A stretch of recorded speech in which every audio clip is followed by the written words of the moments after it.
Ini progres IKN tetap seperti, jadi pekerjaan-pekerjaan di IKN ini kan berdasarkan kontrak ya, yang APBN antara penyedia jasa dengan sebagian besar ya dengan Kementerian PUPR. Pekerjaan ini sifatnya multi-year sehingga saat ini terus berjalan. Progresnya sudah 84% nih saat ini. Kemudian juga sejak akhir tahun lalu pekerjaan-pekerjaan yang non APBN investor juga sudah mulai, sudah berjalan, hotel, sekolah, rumah sakit dan sebagainya. Ya insya Allah saya pikir ini akan tetap berjalan. Oke, baik. Jadi terus Cepat dilakukan ya dan ya. progresnya juga tercatat ya, Pak Danis. Tapi saya ingin konfirmasi ini sekaligus meluruskan ya, karena ada yang menyatakan bahwa mundurnya Pak Bambang ini dan juga wakilnya karena tidak dapat memenuhi target, Pak. Jadi kesannya dimundurkan karena dianggap tidak mampu memenuhi target yang diberikan pemerintah pusat. Wah, saya nggak paham, Mas. Mengenai hal itu yang pasti kalau progres yang ada sekarang insya Allah persiapan khususnya dalam rangka 17 Agustus insya Allah berjalan lancar. Ini saat ini saya sedang berada di IKN ini. Sebentar lagi kita akan melakukan simulasi untuk persiapan 17 Agustus di lapangan upacara bersama Pak Mensesnek, Pak Kasetpres, Pak Menteri PU dan yang lain-lain. Insya Allah kalau di lapangan berjalan sesuai dengan rencana, Mas. Oke, Pak Danis, kami juga sambil menayangkan ya Pak ya, ini Pak suasana IKN yang nanti akan juga dihadiri oleh Presiden Jokowi. Pak Danis, jadi prioritasnya sekarang kemana ya, Pak untuk pembangunan infrastruktur ini? Katanya groundbreaking difokuskan untuk pendidikan, betulkah? Ya betul, ada Al-Azhar, ada beberapa pendidikan, ada 9 ya yang untuk groundbreaking tahap 6 ini. Di samping itu ada peresmian dari Bendungan Sepakusmoy ya sebagai sumber air baku dan pengendali banjir di IKN. Betul, yang tahap 6 ini fokusnya pada pendidikan. Oke. Jadi nanti apakah sudah dipastikan upacara 17 Agustus dilangsungkan di IKN, Pak? Karena ada pernyataan dari Pak Heru Budi ya, Gubernur Jakarta, bahwa nanti kemungkinan bisa di IKN, bisa di Jakarta, seperti itu. Wah, ini nanti ini kan Pak Heru Budi nih, kita mau Pak hadir, Pak Kasetpres, Pak Mensesnek untuk simulasi ini sebentar lagi sekitar jam 10 waktu Indonesia bagian ini ya tengah ya. Oke, jadi sudah dipastikan akan di IKN ya. Untuk infrastruktur utama Pak, seperti rumah tapak jabatan menteri, kemudian istana presiden, sejauh mana Pak Danis?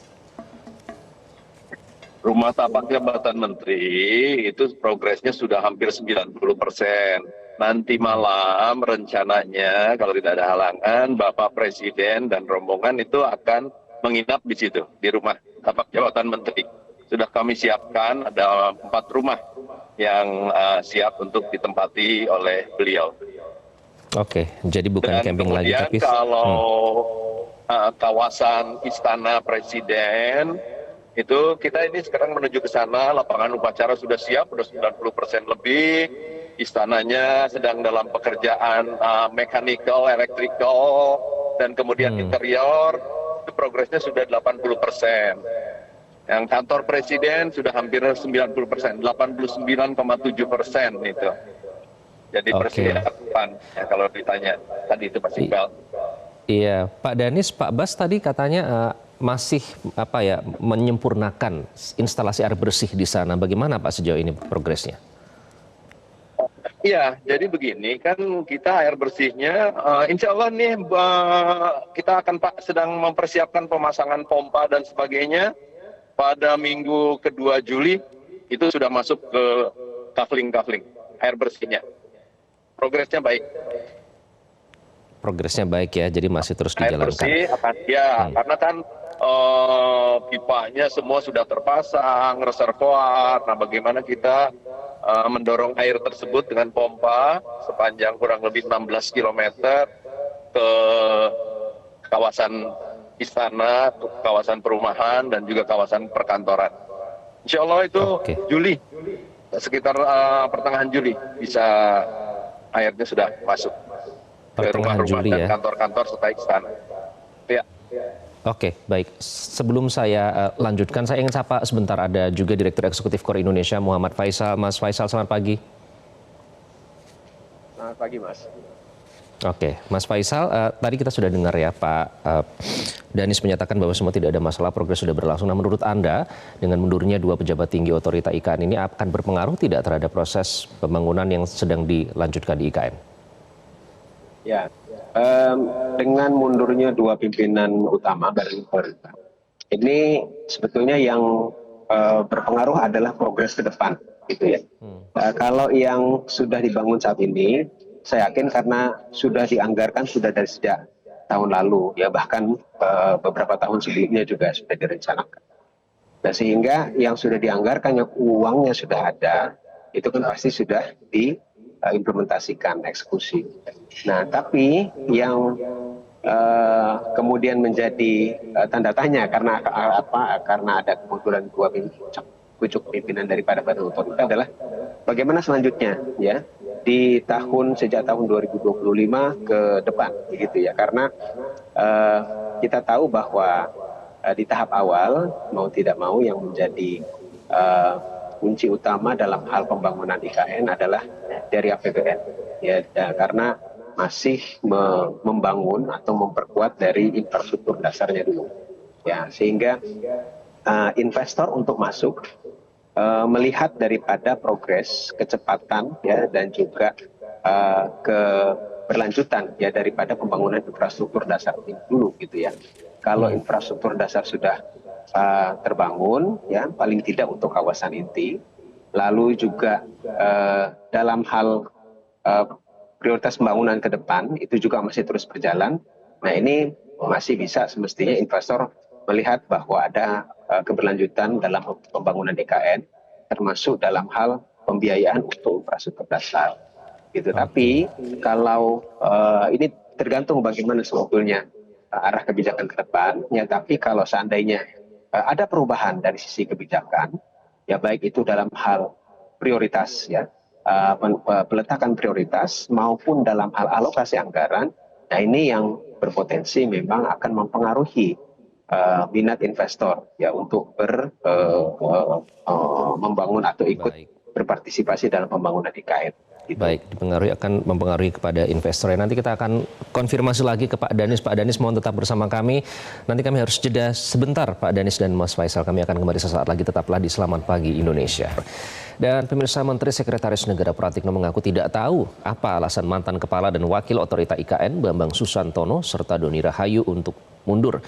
Untuk sementara Otorita IKN dipimpin oleh Pelaksana Tugas atau PLT yakni Menteri PUPR Basuki Hadimulyono dan Wakil Kepala BPN Raja Juli Antoni.